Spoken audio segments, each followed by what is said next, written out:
Olá pessoal, dando sequência ao nosso estudo, falaremos hoje sobre a teoria do processo como procedimento em contraditório. Trata-se de uma teoria singular no campo da ciência processual, porque de fato foi um divisor de águas no estudo do processo. É importante destacar logo de início que essa teoria buscou falsear, buscou concorrer cientificamente com todas as teorias processuais que a precederam. Mas ela teve como alvo principal aquela teoria mais hegemônica, a teoria que tinha ganhado o gosto dos tribunais, dos sujeitos processuais, a denominada teoria da relação jurídica. Foi por esse motivo que a teoria de fato-salário, processo como procedimento em contraditório, foi estruturada. Ou seja, buscar demonstrar cientificamente as falhas da teoria relacionista. Ora, o próprio Haroldo Plínio, um estudioso dessa teoria, disse em seu livro que a teoria da relação jurídica e a teoria do processo como procedimento em contraditório são incompatíveis, ou seja, são dois conceitos que não se misturam. Mas, mesmo assim, vocês vão ver aí no sistema processual nosso atual que ainda temos o lastro da teoria do processo como relação jurídica e vamos ter aí algumas pinceladas da teoria constitucionalista, uma parte também da teoria de fato-salário, enfim. É o que nós chamamos de sincretismo, né? Sincretismo, uma dialética que não gera progresso do conhecimento. Isso é uma constatação científica, né? Apesar de nós termos uma teoria incompatível, ainda temos a teoria da relação jurídica sobrevivendo no nosso sistema processual. Então vocês, como o direito é estratégico, né, uma ciência estratégica, né, o direito dogmático, é importante que vocês conheçam todas essas teorias a fundo, né? Não apenas a teoria relacionista, mas também a teoria do processo como procedimento em contraditório, que vamos falar agora.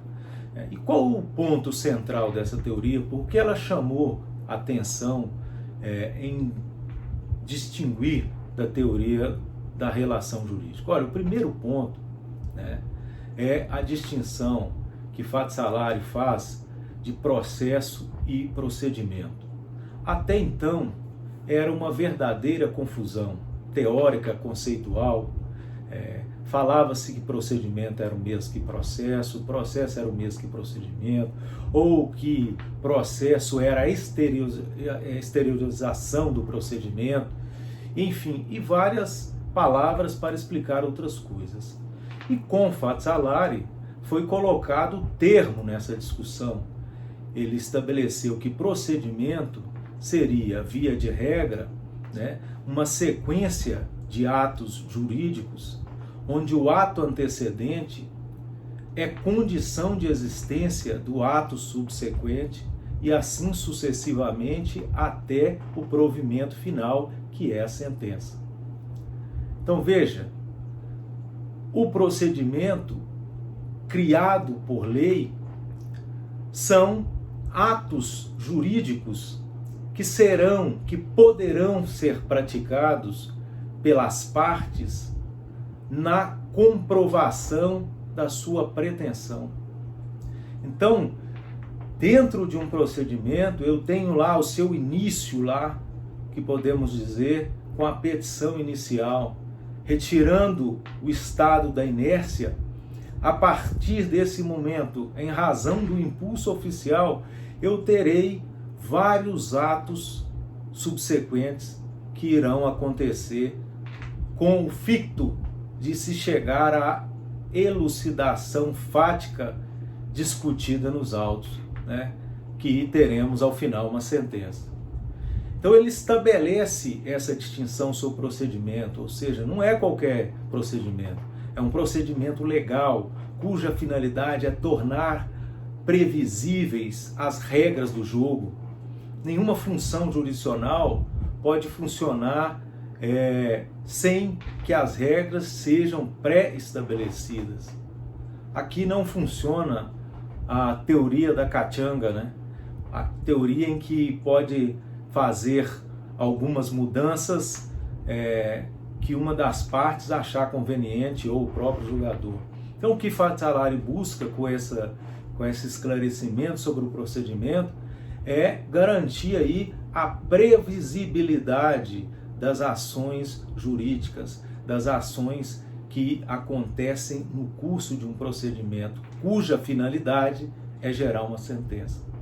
Então, esse procedimento, nós podemos dizer, para ficar bem claro para vocês, que esse conjunto de atos jurídicos sequenciais, por isso procedimento, que é sequenciais, eu não posso ter aqui atropelos, ele vai buscar concatenar numa sentença, ou seja, esses atos, uma vez praticados, eles se tornarão uma resultante lógica da sentença que será produzida pelo julgador. Então esse é o ponto inicial demarcado por Fatsalari. E aí vem a segunda questão, que coube a Fatsalari também dizer o que era processo. Então, ele diz que processo não era um meio, não era um instrumento, não era um modo, né? Não era uma ação. Ele formalizou uma teoria e disse que processo jurisdicional, ou processo no âmbito da função jurisdicional, é uma espécie de procedimento em contraditório. De modo que, para ter exercício da função jurisdicional, mediante a instauração de um procedimento, seja ele um procedimento cuja pretensão é obter alimentos, seja um procedimento cuja a pretensão é obter uma consignação em pagamento, seja um procedimento cuja pretensão é obter a resolução de um conflito referente às ações de família.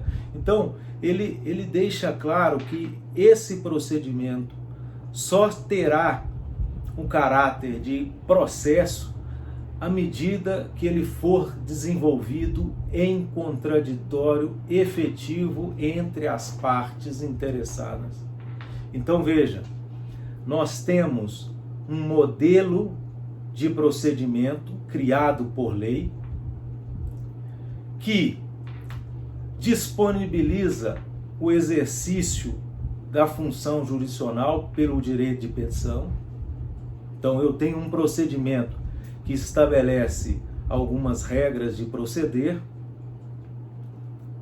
e essa regra de proceder só terá validade, só terá legitimidade se ela for desenvolvida mediante um contraditório efetivo, mediante uma simétrica paridade, uma igualdade de oportunidade entre as partes. Ora, veja aqui também que eu estou falando partes, eu não estou falando autor e réu. E isso é muito interessante observar na teoria de Fatsalari. Veja que aquele ranço simbólico, autor e réu, que tem na teoria da relação jurídica, ele se afasta na proposição de Fatsalari. O que ele diz inicialmente é que nós temos partes. Por quê? Justamente porque nós não sabemos, quando instauramos o procedimento, quem tem a razão ali. Nós não sabemos quem será o titular do chamado direito material que está ali naquela demanda. Nós não sabemos. Então, o que nós temos é partes interessadas que terão suas argumentações, seus debates desenvolvidos pela via do princípio do contraditório, que vai incidir sobre esse debate, sobre provas, sobre argumentos, sobre testemunhas, todas as provas testemunhais. E, ao final, é desse debate dito participativo que o julgador irá proferir a decisão. Veja que, na perspectiva de Fatsalari, O julgador é um presidente desse procedimento. Ele deve zelar para o contraditório efetivo. Ele deve garantir que esse contraditório aconteça para evitar, inclusive, eventuais nulidades daquele procedimento por cerceamento de defesa, por questões de isonomia, por questões de participação efetiva, por questões que diz respeito a tratamentos privilegiados no curso do procedimento, né?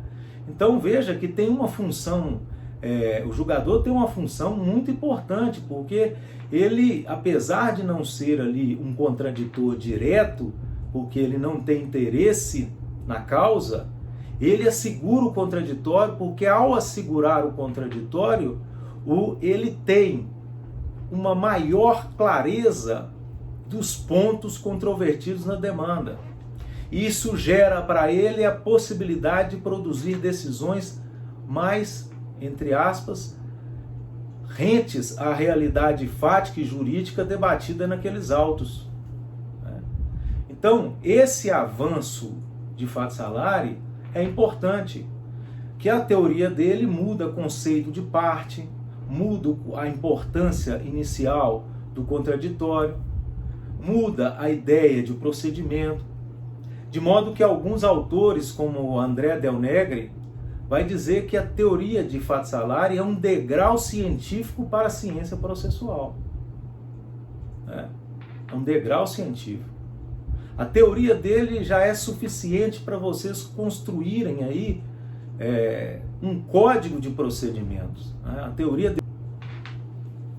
Então, a partir de fato salari, é possível, inclusive, fazer conjecturas sobre a construção de um código de procedimentos que seria o mais correto,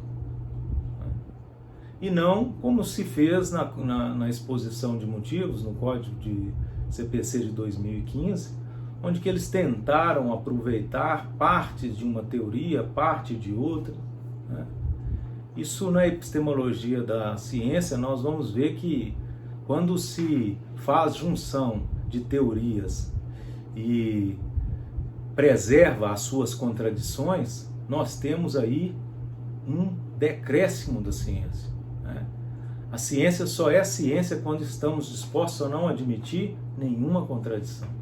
Então nós teremos aí um código mega louco, né, vamos dizer assim, de modo que eu vou ter ali pontas de democraticidade e pontas de retrocesso. Mas o importante em fato salari é que ela é uma teoria que estabeleceu de fato um degrau científico para o estudo do processo. Ele trabalha muito no campo da técnica, mas essa técnica que ele traz para o direito, ela é fundamental, de se estudar. A partir do momento em que ele determina como será a incidência do contraditório, que ele vincula o processo jurisdicional ao contraditório, ele está quebrando paradigmas. Quando ele faz a distinção entre processo e procedimento e explica de forma detalhada a diferença de um e de outro, ele está fazendo revolução conceitual. Por óbvio, não é uma teoria perfeita, mas de degrau científico ela é, sem sombra de dúvida, fundamental. Nós podemos dizer que processo é antes, eu pelo menos entendo isso, que processo é antes e depois de fato salari. Depois de fato salari, a partir da teoria dele, é possível fazer aí novas reflexões, novas conjecturas sobre o processo. Mas na próxima aula continuaremos a falar um pouco dessa teoria aí tão importante.